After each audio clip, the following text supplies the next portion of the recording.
Welcome and good morning, students. I am Dr. T.D. Mahanavar. We are going to learn characteristics and entities of marketing. Basically, there are some characteristics which should be considered in our syllabus. Another one and most important thing is entities of marketing. Entities means which which item which is going to sell in market. For that purpose, most of the organizations are taking initiative for marketing of their entities. So we are going to start characteristics of marketing. Marketing entities and characteristics. In the last video lecture, we have already studied various types of definitions and concept of marketing. If you read these definitions carefully, you know, or it can be possible to understand some characteristics. If we underline some definitions, you definitely identify these characteristics. So we are going to understand these characteristics. First characteristics is marketing includes activities in the flow of goods and services from production to consumers.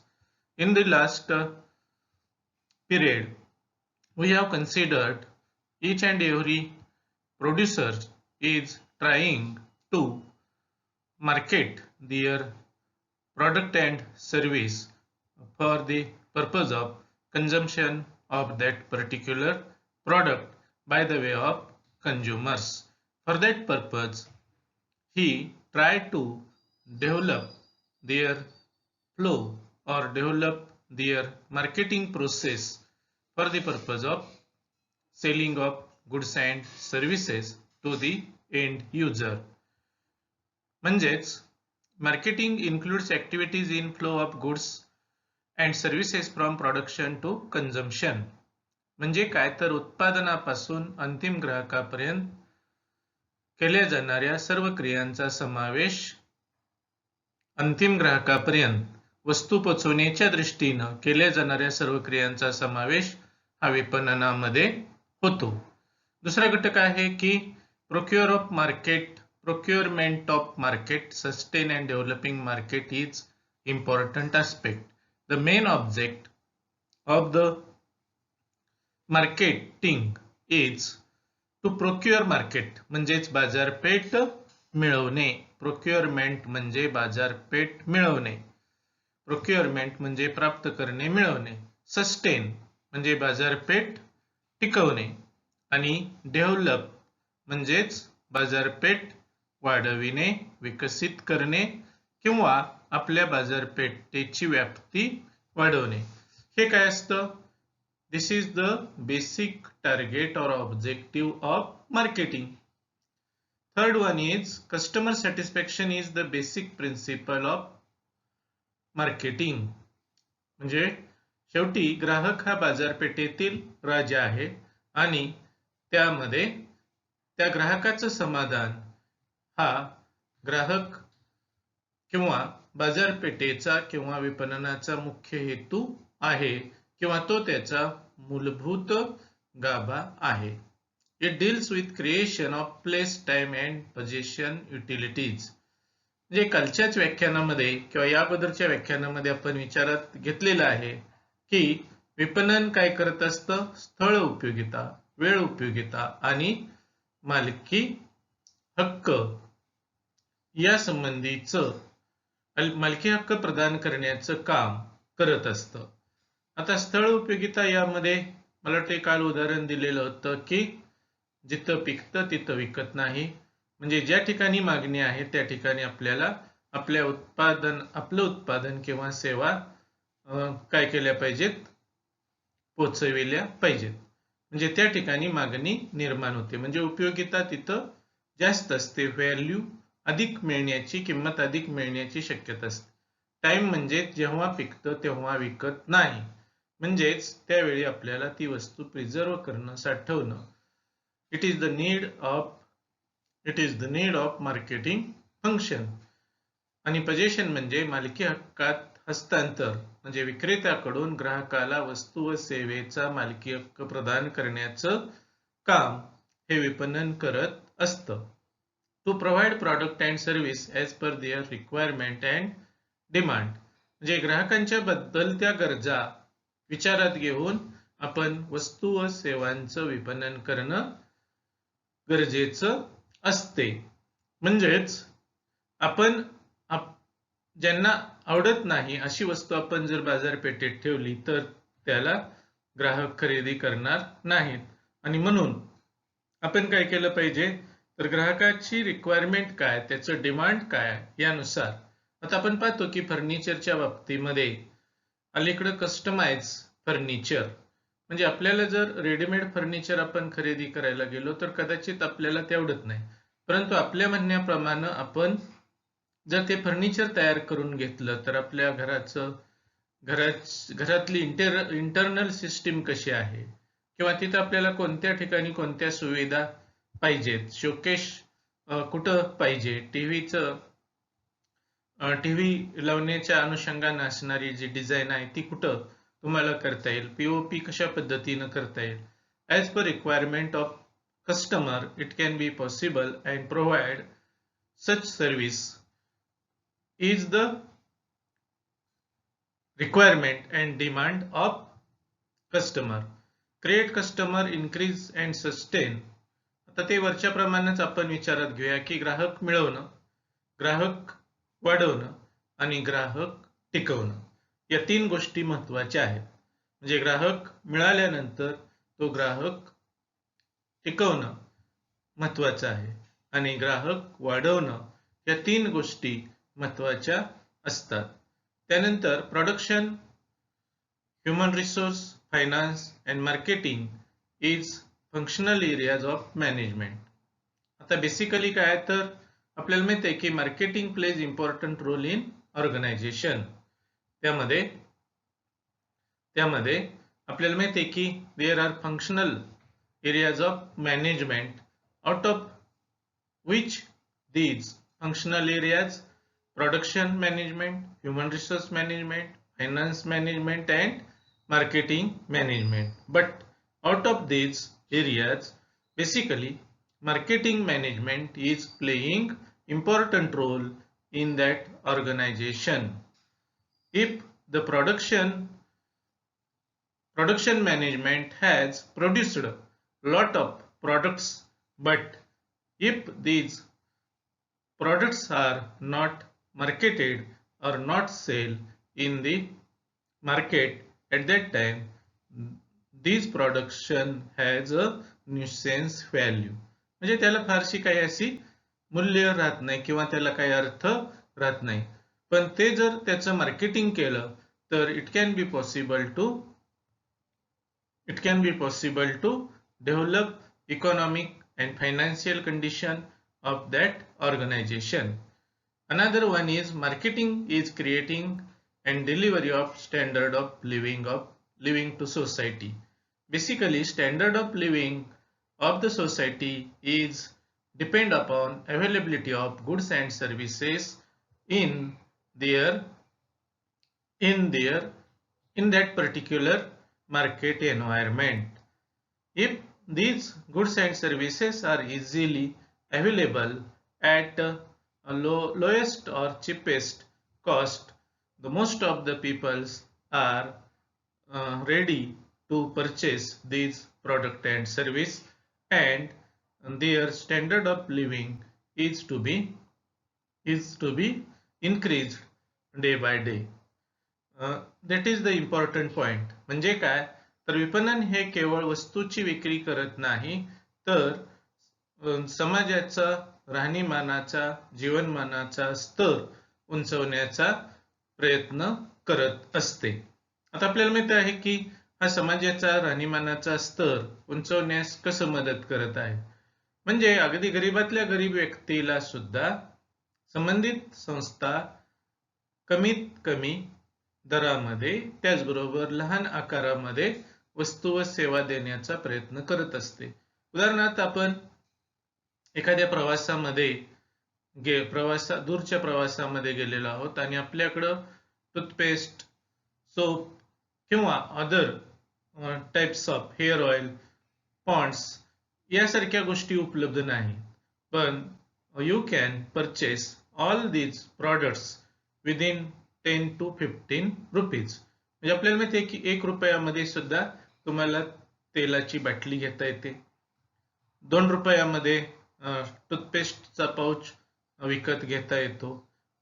2 रुपयामध्ये साबण विकत घेता येतो, की जेणेकरून तुमची जी त्या दिवसाची गरज आहे किंवा तुमच्यासारख्या ग्रामीण भागातल्या ज्या काही मुली आहेत या मुलींना जर अर्धा लिटर किंवा 1 लिटरचंच पॅकेज बाजारात मला वाटतं शॅम्पूचं उपलब्ध असतं, तर त्याला तुम्हाला किमान 500 ते 700 1000 रुपयापर्यंत रक्कम मोजावी लागली असते. आणि मग 1000 रुपये आपल्याकडे जोपर्यंत नाहीत, म्हणजे ते कोणी खरेदी करायचं, फक्त श्रीमंत लोकांनीच खरेदी करायचं अशी परिस्थिती होईल.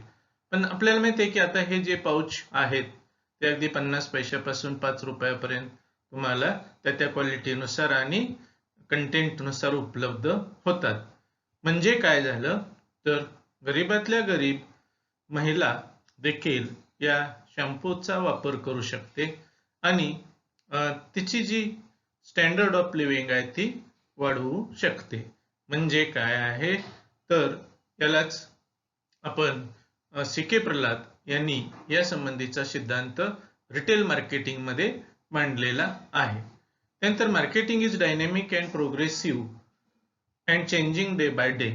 मार्केटिंग हे स्थिर नाही. म्हणजे काल जो ट्रेंड मार्केटिंग मध्ये होता तो आज असणार नाही आणि त्या पद्धतीनं मार्केट सातत्यानं आपला ट्रेंड हे बदलत असतं आणि त्यानुसार you have to observe, you have to change as per changing trend of marketing dynamics.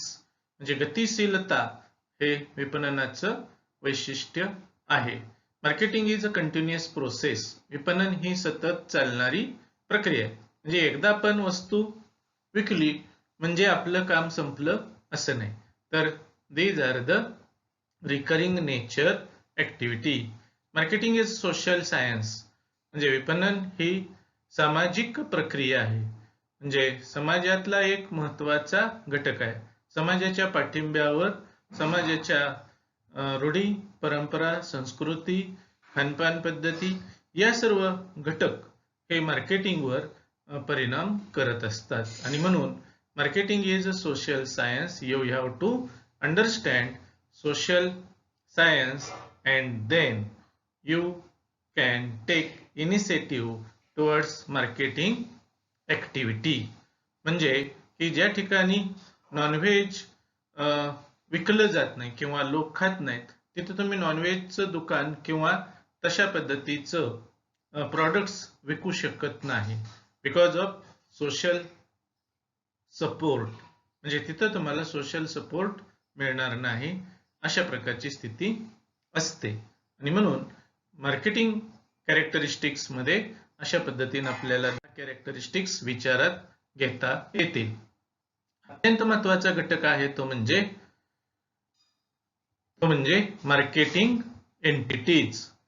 हे मार्केटिंग एंटिटीज म्हणजेच विपणनाचे घटक किंवा विपणन कोणकोणत्या घटकाचं केलं जातं. त्या दृष्टीनं marketing concept was derived bye market place. Marketing consist of those efforts which affect transfer of ownership of goods and services which provide for physical distribution. Marketing is creating and delivery of standard of living to society. These are the common transactions for your information. But we are going to understand which factors, which contents or which items are going to market, going to considered for market. Out of this, first one is goods. Goods means वस्तू. वस्तू म्हणजे काय असतं? त्यामध्ये बऱ्याच वेळा आपण म्हणतो की production. Basically, production involves goods and service. But if we have classified these production, first is goods and another is service. So, goods means goods are feasible किंवा visible and touchable.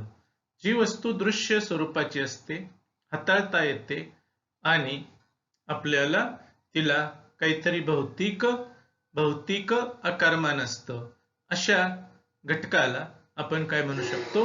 गुड्स असं म्हणतो. आणि म्हणून हे जी goods, हे जे वस्तू आहे, ही वस्तू कुठं तयार होते? तर त्या वस्तूमध्ये, म्हणजे ज्याला आपण म्हणूया की consumable goods and industrial goods. Consumable goods म्हणजेच ज्या वस्तूचा आपण डायरेक्ट वापर करतो, उपभोग घेतो, अशी वस्तू. आणि इंडस्ट्रियल गुड्स म्हणजेच औद्योगिक प्रक्रियेसाठी लागणाऱ्या वस्तू. म्हणजे औद्योगिक प्रक्रियेसाठी लागणाऱ्या वस्तू, त्यामध्ये वेगवेगळ्या यंत्रसामुग्री असतील, सुटे भाग असतील, ऑइल असेल किंवा इलेक्ट्रिक साहित्य असेल, या सर्व गोष्टी किंवा एनर्जी, ऊर्जा हा घटक असेल, म्हणजे त्याची सुद्धा विक्री आपण इंडस्ट्रीला करू शकतो. आणि म्हणून त्यामध्ये उपभोक्ता आणि इंडस्ट्रियल गुड्स या पद्धतीनं त्याचं वर्गीकरण करता येईल. त्यामध्ये आपल्याला माहिती आहे की food, electronic article, cloth, furniture etcetera, म्हणजे अशा प्रकारच्या ज्या वस्तू आहेत की ज्या वस्तू आपण प्रत्यक्ष पाहू शकतो, हाताळू शकतो, त्याचा वापर करू शकतो आणि त्याला स्पर्श करू शकतो. दुसरा मुद्दा आहे service. It involves various types of services like transportation, repair, personal care, beauty parlour, banking, insurance, hospital service, hotel and counselling etcetera. म्हणजे आज आपण अशा प्रकारच्या सेवेचं सुद्धा विपणन आपल्याला करावं लागतं. म्हणजे वाहतूकदार संस्था आपल्याला कस्टमर किंवा ग्राहक मिळण्यासाठी काय करत असते? प्रयत्न करत असते. त्याचबरोबर वेगवेगळी सर्व्हिसिंग सेंटर्स जे आहेत, रिपेअर सेंटर्स, त्यांच्या सुद्धा आपण जाहिराती पाहतो. पर्सनल केअर म्हणजे ब्युटी पार्लर, मसाज, त्याचबरोबर जिम, याच्या जाहिराती आपण पाहतो, कारण these centers are providing personal care for the hygiene of the human being. Banking service आपल्याला, you already know about the banking transactions are going on for the sake of customer. They accept deposit and lending loan to customers, as well as they are providing other services like locker, deposit halt. Insurance, you already know. Hospital service, hotel service, and counseling. Counseling means guidance for, म्हणजे आपण पाहतो की counselling, मानसोपचार तज्ञ हे काय करतात? तर काउन्सिलिंगचं काम करतात, सल्ला सेवा देण्याचं काम करतात. Another one is event management. अलीकडे एक शब्द आलेला आहे, इव्हेंट मॅनेजमेंट. आणि या इव्हेंटच्या माध्यमातून देखील आपल्याला मोठ्या प्रमाणात पैसा उपलब्ध होतो, परंतु त्यासाठी we have required huge number of customers that can be possible to increase your income. How nowadays event is marketing entity like trade shows. काही वेळा अशा प्रकारचे ट्रेड शोज आयोजित केले जातात. कार शोज, डान्स, म्हणजे कदाचित तुम्हाला जर टीव्हीवर इतर परदेशी चॅनल्स लावले तर त्यामध्ये तुम्हाला अशा प्रकारचे कार शोज पाहायला मिळतात. त्याचबरोबर डान्स, सिंगिंग, आपल्याला माहिती आहे की नृत्य आविष्कार, अशा प्रकारचे उपक्रम त्याच्या अगोदर मोठ्या प्रमाणात जाहिरात केली जाते. गाण्याचे कार्यक्रम असतात, त्याचबरोबर गॅमलिंग यामध्ये आपण म्हणतो की जादूचे प्रयोग हे कशासाठी, आणि मग त्याच्या जाहिराती, पोस्टर्स किंवा मोठ्या प्रमाणात अनाउन्सिंग, तिथं सुद्धा एक प्रकारे त्या प्रोग्रामचं काय केलं जातं, मार्केटिंग केलं जातं आणि त्या माध्यमातून ते जास्तीत जास्त लोकांपर्यंत पोहोचावं for the purpose of increasing their income from that event organisation. Properties त्याला आपण म्हणतो की real estate, financial properties, as well as it involves land, farm, plot, flat, shares and debentures are used for marketing in the modern era.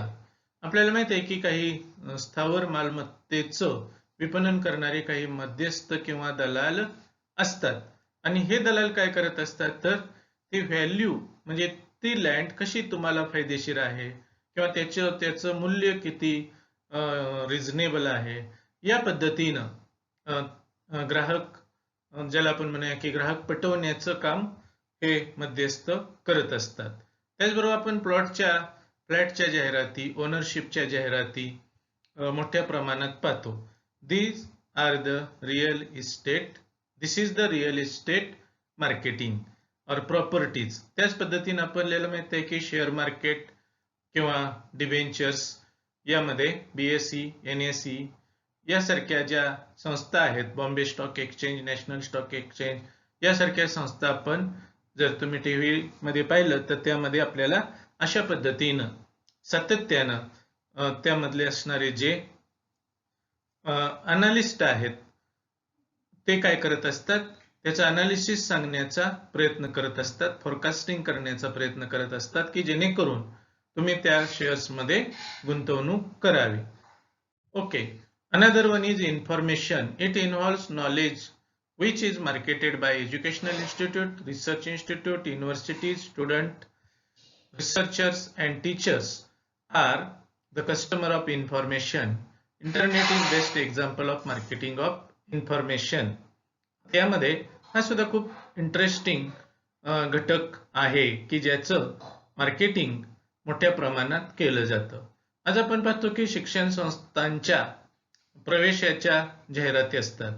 Basically काही विद्यार्थ्यांना अमुक एक शिक्षण संस्था आहे किंवा त्या ठिकाणी आपल्याला प्रवेश मिळू शकतो हेच माहीत नसतं आणि त्या दृष्टिकोनातून educational institutes are taking initiative for advertising of their programs and courses and their some highlights. Research institute सुद्धा काय करत असतात, तर they are inviting such applications to from the research fellows and they are charging such fees for that research from that research fellows. Students, researchers, teachers are also customers of the information. म्हणजे ती त्यांच्या दृष्टिकोनातून हे काय आहेत, तर एक प्रकारे कस्टमर्स आहेत. आपल्याला माहिती आहे की इंटरनेटचा आपण वापर करतो, त्यातून आपण माहिती, डेटा पाहतो, त्यासाठी आपण काय करत असतो, पैसे देत असतो आणि म्हणून तो सुद्धा एक महत्वाचा भाग आहे. 6वा घटक आहे आयडिया. त्याला आपण म्हणतो की कन्सेप्ट. म्हणजे any concept, design, process, method, structure, model and counselling is become part of marketing. म्हणजेच तुमच्याकडे असणारं जे डिझाईन आहे किंवा तुम्हाला जे काही कल्पना सुचते किंवा एखादी प्रक्रिया तुम्ही डेव्हलप करता, एखादी मेथड डेव्हलप करता, एखादं स्ट्रक्चर डेव्हलप करता, त्यालाच आपण काही वेळा लोक जुगाड असा शब्द प्रयोग म्हणतात, किंवा एखादं बिझनेस मॉडेल डेव्हलप केलं तर त्यासाठी एक शब्द आहे intellectual property right. Intellectual property right म्हणजे त्या राईट खाली तुम्ही काय करू शकता, तुमची कन्सेप्ट नोंदवू शकता. पेटेंट राईट म्हणजे तुम्ही जे डिझाईन तयार केलेलं आहे त्याचं तुम्ही पेटेंट घेऊ शकता आणि तेवढ्या प्रमाणात ते पेटेंट विकलं आणि त्यांनी तेवढ्या प्रमाणात उत्पादन केलं तर तुम्हाला त्यापासून ठराविक उत्पन्न मिळू शकतं. आणि म्हणून IPR, patent, intellectual property right, patent, copyright, these are the concept regarding the ideas. म्हणजे तुमची कल्पना, म्हणजे आपण एखाद्याकडून आपल्या घराचं डिझाईन बनवून घेतलं तर त्यानं काय केलेलं असतं, तर एक आरेखन तयार केलेलं असतं, रचना तयार केलेली असते, त्याला 3D ॲनिमेशनचा लुक दिलेला असतो आणि तुमचं स्वप्नातलं घर तुम्हाला प्रत्यक्ष साकार म्हणजे चित्रामध्ये तुम्हाला पाहायला मिळतं. म्हणजे त्यासाठी तुम्ही काय करता, तर यू हॅव टू पे. म्हणजे चांगला आर्किटेक्ट म्हणजे त्याच्याकडे चांगली आयडिया आहे हे आपण समजून घेऊ शकतो. 7वा घटक आहे की organisation. It involves use of goodwill of organisation. एखाद्या संस्थेच्या नावलौकिकाचा आपल्याला वापर करता येतो. म्हणजेच ज्या छोट्या छोट्या संस्था असतात ज्याला नाव, those who have not a name and fame in the market but they are producing such type of product like branded companies. These branded companies are like Tata, Birla, Philips, Reliance and Ultratech as well as UltraTech या शब्दामध्ये काय, तर ultra and take. म्हणजे UltraTech ही बिर्लाची जी company आहे, ही company काय करते काही प्रमाणात, तर त्यांचं अन्य कंपन्यांशी, की ज्या कंपन्यांना फारसं बाजारपेठेमध्ये नाव नाही किंवा त्यांनी तशा प्रकारचं आपला नावलौकिक निर्माण केलेलं नाही, त्या कंपन्यांचं सिमेंट परंतु यांच्या फॉर्मॅटनुसार किंवा यांच्या क्वालिटीनुसार त्यांना तयार करायला द्यायचं आणि त्यांना फक्त बॅग पोचवायच्या. म्हणजे या पद्धतीनं त्या बॅगेवर अल्ट्राटेक हा शब्द ऐकला की आपण लगेच ते सिमेंट खरेदी करतो. SCC means associated cement company. यामध्ये सुद्धा अनेक कंपन्या एससीसीच्या ब्रँडवर आपलं सिमेंट उत्पादन करतात आणि त्या ब्रँडच्या नावाचा फायदा घेतात. म्हणजे अशा पद्धतीनं ऑर्गनायझेशन हे सुद्धा आज मोठ्या प्रमाणात मार्केटिंगचा भाग बनलेला आहे. Place. Most of the places that have good geographical location and these heritage and tourist centers are taking efforts for increasing tourists to that places for harvesting. म्हणजे काय, तर आपण महाबळेश्वर मध्ये हॉटेल असेल किंवा ज्याला आपण थंड हवेची उटी, म्हैसूर, बेंगलोर अशा प्रकारचे जे काही महत्वाची पर्यटन स्थळं आहेत किंवा सिमला, कुलू, मनाली अशा प्रकारचे जे शब्द आपण पाहतो, तर त्या ठिकाणचे ते हॉटेल्स आणि इतर लोक काय करत असतात, त्याच्या मोठ्या प्रमाणात जाहिराती करताना दिसून येतात. किंवा आज आपण टुरिस्ट कंपन्यांचा जर विचार केला, ट्रॅव्हल अँड टुरिझम, आता सध्याच्या काळामध्ये हे बंद आहे, परंतु तर तुम्हाला अशा प्रकारच्या अनेक जाहिराती लीना वर्ल्ड म्हणून आपल्याला पाहायला मिळेल. पर्सन्स म्हणजे celebrities, heroes, players are treated as marketing entities at the time of selection of player of IPL. The host organizations are purchase the player at higher price. विचार करा की आज व्यक्ती सुद्धा एक मार्केटिंगचा घटक बनलेली आहे. म्हणजे जे हिरो आहेत, कलाकार आहेत, सेलिब्रिटीज आहेत, यांना एखाद्या चित्रपटात काम करायला घ्यायचं असेल तर त्यांचे सुद्धा रेट किंवा त्यांचे सुद्धा दर हे ठरलेले आहेत. म्हणजे तुमचं लोकप्रियता किती आहे, तुमच्याकडे कौशल्य किती आहे किंवा तुम्ही ते काम किती दमदारपणे प्रेझेंट करू शकता याच्यावर तुमचा दर हा ठरलेला असतो. आपल्याला माहिती आहे की IPL ही जी क्रिकेटची ऑर्गनायझेशन आहे आणि ही ऑर्गनायझेशन दरवर्षी इंडियन प्रीमियर लीग ही काय करत असते, तर क्रिकेटच्या स्पर्धा आणि आपल्या देशातले 10 जे होस्ट ऑर्गनायझर्स आहेत, 10 किंवा 12, ते काय करत असतात, अक्षरशः बोली लावून लिलाव पद्धतीनं हे क्रिकेट प्लेयर्स आपल्या संघासाठी खरेदी करतात. आता कोणाचा जास्त लिलाव होईल, म्हणजे जणू काय एखादी वस्तू आहे आणि त्याचा लिलाव, म्हणजे इथं व्यक्तीचा लिलाव असतो, कलाकाराचा लिलाव असतो, असं आपल्याला इथं अधिकृतपणे म्हणता येणार नाही. परंतु आपण असा विचार करूया की these are the persons and they are presented for the purpose of marketing. Another one is experience. Marketing of experience concept is launched in market. It involves rock climbing, horse riding, lunch with celebrities and other factors. Expert lectures. आज आपण पाहतो की आपण एखाद्या वक्त्याला जर आपल्या कॉलेजमध्ये व्याख्यानाला बोलवायचं म्हटलं तर एखादा जर नवीन असेल तर त्याला आपण 250-500 रुपये देतो.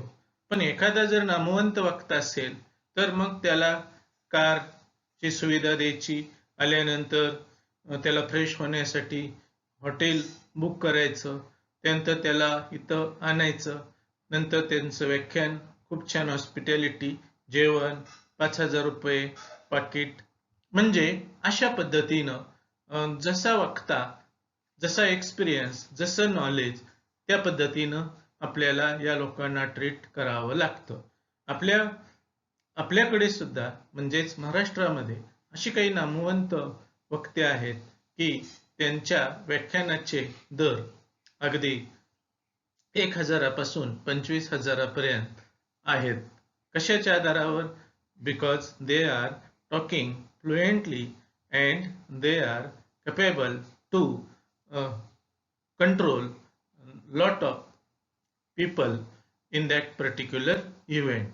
म्हणजे असे मग आपण कीर्तनकाराची उदाहरणं घेऊ शकतो की 1-1 लाखापर्यंतचा त्यांचा दर आहे, कारण त्यांचा एक्सपिरियन्स आपल्या लोकांना शेअर करणं हे अत्यंत महत्त्वाचा घटक असतो. आणि या पद्धतीनं these are the marketing entities या घटकाचा आज आपल्याला सोप्या शब्दात म्हणायचं झालं तर या सर्व घटकाचा आज बाजार होतो. म्हणजे या वस्तू आज बाजारात विकल्या जातात. या म्हणजे या 10 वस्तू बाजारात विकण्याच्या गोष्टी म्हणून ओळखल्या जातात. त्यालाच मार्केटिंग एंटिटीज असं म्हटलं जातं. तर अशा पद्धतीनं आज आपण characteristics of marketing and marketing entities यावर सविस्तर चर्चा केलेली आहे. पुन्हा एकदा तुमचं मनपूर्वक आभार for the patience listening. Thank you.